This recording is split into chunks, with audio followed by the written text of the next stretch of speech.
নমস্কার, আমি সুচন্দ্রা পজিটিভ বার্তার বিকাশ টকশোয়ের অনুষ্ঠানে আপনাদের জানাই স্বাগত। আজ আমার সাথে স্টুডিওয়ে রয়েছেন সুদীপ্ত ঘোষ মহাশয়, যিনি শান্তিনিকেতন ফার্মাসি কলেজের একজন শিক্ষক। ওনার সাথে আজ আমরা আমাদের এই বিকাশ টকশোয়ের বিশেষ আলোচনাটি এগিয়ে নিয়ে যাব। আজ আমাদের যে বিষয় নিয়ে কথা হবে তা হলো ওষুধ সংরক্ষণ ও পরিবহন স্বাস্থ্য সেবার একটি মূল চাবিকাঠি। এই বিষয় নিয়ে আমরা আজকে কথা বলবো ওনার সাথে। তার আগে আমার ওনার কাছে কিছু প্রশ্ন আছে। তা হলো শান্তিনিকেতন ফার্মাসি কলেজে যে ভর্তি প্রক্রিয়া সে বিষয়ে আমাদের একটু দর্শকদের অবগত করুন। নমস্কার, আমি সুদীপ্ত ঘোষ, শান্তিনিকেতন ফার্মাসি কলেজের একজন লেকচারার। আমাদের শান্তিনিকেতন ফার্মাসি কলেজে ডিপ্লোমা ইন ফার্মাসি কোর্সে 2025-27 শিক্ষাবর্ষে অ্যাডমিশন শুরু হয়েছে। আমাদের ডিপ্লোমা ইন ফার্মাসি কোর্সে অ্যাডমিশনের জন্য যে ক্রাইটেরিয়াটা লাগে ওটা একবার আমি জানিয়ে রাখি। আমাদের এইচএসে সায়েন্স সাবজেক্ট থাকতে হবে, তার সঙ্গে ফিজিক্স কেমিস্ট্রি ম্যাথ অথবা ফিজিক্স কেমিস্ট্রি বায়োলজিতে পাস মার্কস থাকতে হবে। আমাদের এজের কোনো ক্রাইটেরিয়া নেই, যে কোনো এজে 17 বছরের অ্যাবাভ হলেই অ্যাডমিশন নেওয়া যায়। আমাদের কলেজে ডাইরেক্ট অ্যাডমিশন চলে। হ্যাঁ, ডাইরেক্ট যদি কেউ অ্যাডমিশন নিতে চায় আমাদের কলেজের সঙ্গে যোগাযোগ করবেন। আমাদের কলেজের নাম্বারটা একবার আমি জানিয়ে রাখি। আমাদের কলেজের কন্ট্যাক্ট নাম্বারটা হলো 7479001943।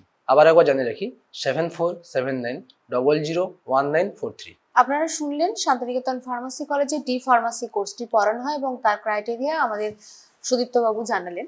আমরা চলে যাচ্ছি আমাদের প্রশ্নোত্তর পর্বে। প্রথম প্রশ্ন আমার স্যারের কাছে, ওষুধ সংরক্ষণ বলতে আমরা ঠিক কি বুঝি?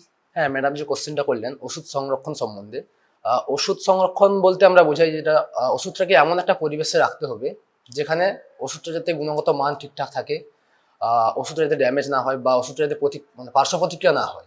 ওষুধ তো বিভিন্ন জায়গায় রাখা যায়, কখনো ওটাকে স্টোর করতে হয় কোল্ড স্থানে, যেমন 2 to 8 ডিগ্রি টেম্পারেচারে। কখনো ওটাকে বেশি রোদে রাখা যাবে না, নর্মাল টেম্পারেচারে রাখতে হবে কোনো ওষুধকে। ওই সবগুলোকে মেনটেন করতে হয় যাতে ওষুধের গুণগত মান ঠিকঠাক থাকে।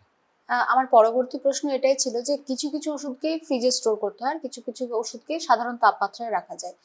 এইটা যদি একটু বিস্তারিত বলেন। হ্যাঁ, কিছু কিছু ওষুধকে ফ্রিজে রাখতে হয়, আর কিছু কিছু ওষুধকে রাখতে হয় নর্মাল টেম্পারেচারে।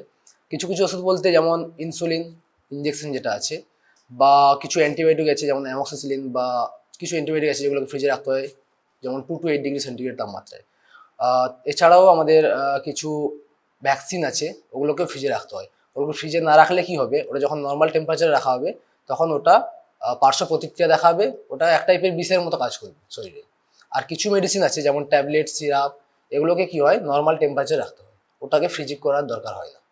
অনেক ওষুধকে রোদে বা একটা আর্দ্র জায়গায় রাখলে ওষুধটার কি কি ক্ষতি হতে পারে? কিছু ওষুধকে রোদে যদি সরাসরি রোদে রাখা হয় বা যেখানে প্রচুর গরম বা ঠিকঠাক টেম্পারেচার অ্যাডজাস্ট নেই, ওই জায়গায় রাখলে কি হয় ওষুধের রাসায়নিক যে গঠনটা আছে ওই গঠনটা চেঞ্জ হয়ে যায়। আর সেকেন্ড তো ওটা তো প্রথমেই বলেছি যে কার্যক্ষমতা হ্রাস পায়। হ্যাঁ, এটাই সমস্যা হয়, ওই জন্য ঠিকঠাক টেম্পারেচার রাখতে হয়। শিশুদের হাত থেকে ওষুধকে দূরে রাখতে বলা হয়, সেটা কিভাবে সম্ভব? হ্যাঁ, এটা একটা ভালো কোশ্চেন করলেন ম্যাডাম। শিশুদের হাত থেকে কিভাবে ওষুধকে দূরে রাখা যায়।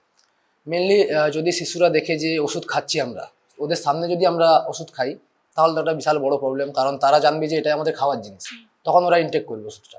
যদি আমরা ওদেরকে না দেখিয়ে বা ওদের সামনে যদি ওষুধটা ইনটেক না করি, অন্য সময় ধরো ঘুমিয়ে গেছে বা অন্য সাইডে আছে, তখন যদি ওষুধটা নিই তাহলে ওটা ভালো। এছাড়াও আমরা যদি একটু উঁচু জায়গায় রাখি তাহলে যাতে বাচ্চাদের যাতে হাত না পায় ওই জায়গায়, বা কিছু লক আলমারি হয় যে আলমারির মধ্যে রাখলে ছেলেরা বা শিশুরা নিতে পারে না ওষুধটা।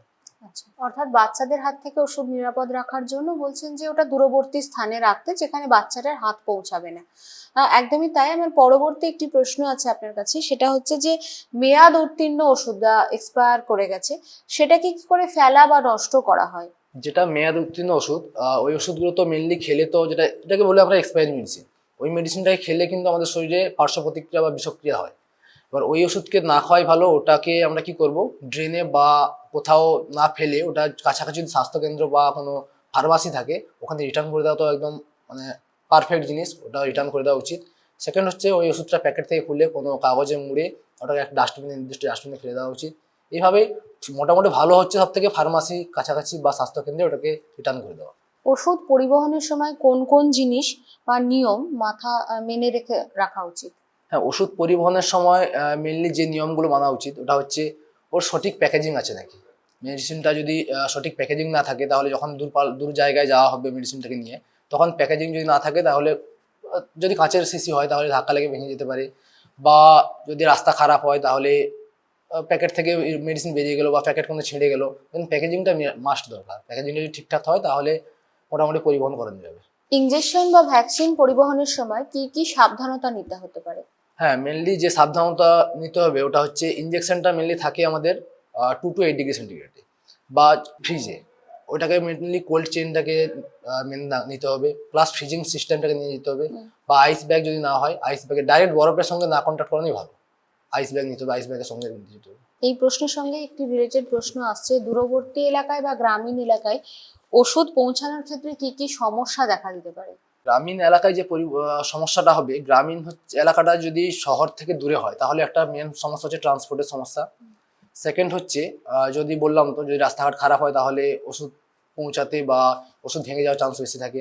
সেকেন্ড থার্ড হচ্ছে যদি ওখানে কারেন্টের বা বিদ্যুতিক যদি সমস্যা থাকে তাহলে যে ওষুধগুলো ফ্রিজে রাখতে হবে ওগুলো রাখা যাবে না ঠিকঠাক, এই সমস্যাগুলো হতে পারে। বর্তমানে আমাদের প্রত্যেকেরই জীবন প্রযুক্তি নির্ভর, এই প্রযুক্তিকে কাজে লাগিয়ে কি এই ওষুধ সংরক্ষণ বা পরিবহন কাজটাকে সহজ করে করা যেতে পারে? একদম। এখন আমাদের সবকিছুতে একটা প্রযুক্তি এখন এসছে, এআই বা সবকিছুতে এখন প্রযুক্তির উপর ডিপেন্ড করছে। ওই জন্য ওষুধ যখন সংরক্ষণ করা হবে ওটাও একটা প্রযুক্তির মধ্যে। প্রযুক্তি বলতে কি, আমরা যদি সেন্সার ইউজ করি, টেম্পারেচার সেন্সার যেটাকে, ওটা কি আমাকে বারবার চেক করতে হবে না টেম্পারেচার দিয়ে যে কত টেম্পারেচার আছে ফ্রিজটা। ওর টেম্পারেচার সেন্সার পাওয়া যায়, ওই সেন্সারটা যদি সেট করানো হয় ফ্রিজে তাহলে কি হয়, ফ্রিজটা সবসময় কত ডিগ্রি সেন্টিগ্রেডে আছে ওটা বোঝা যায়। সেকেন্ড হচ্ছে একটা স্মার্ট ফ্রিজ পাওয়া যায়, ওই স্মার্ট ফ্রিজ যদি ইউজ করা হয় ওটা অটোমেটিক সেন্সার থাকে, ওটা কোনো সেট করতে হবে না, অটোমেটিক সেন্সার থাকে, ওই সেন্সারে উঠে যাবে যে কত ডিগ্রিতে ফ্রিজটা আছে।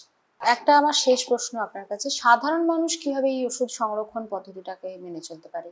মেনলি সাধারণ মানুষের কাছে পৌঁছে যাবে কিসের মাধ্যমে? টেলিভিশন বা রেডিও বা গণমাধ্যম যেটাকে বলে, গণমাধ্যমের মাধ্যমে। তাছাড়াও যে স্কুল কলেজ আছে ওগুলোতে যদি আমরা সচেতনমূলক কোনো শিবির করি যে কিভাবে ওষুধকে সংরক্ষণ করব বা কিভাবে ওষুধটাকে ইনটেক করব বা ওষুধের ব্যবহার সম্বন্ধে, এগুলো যদি স্কুল কলেজের ছেলেদের কাছে গিয়ে বলি তাহলে ওদের থেকে আরো 5 জন জানবে, ওইভাবে ছড়িয়ে যাবে।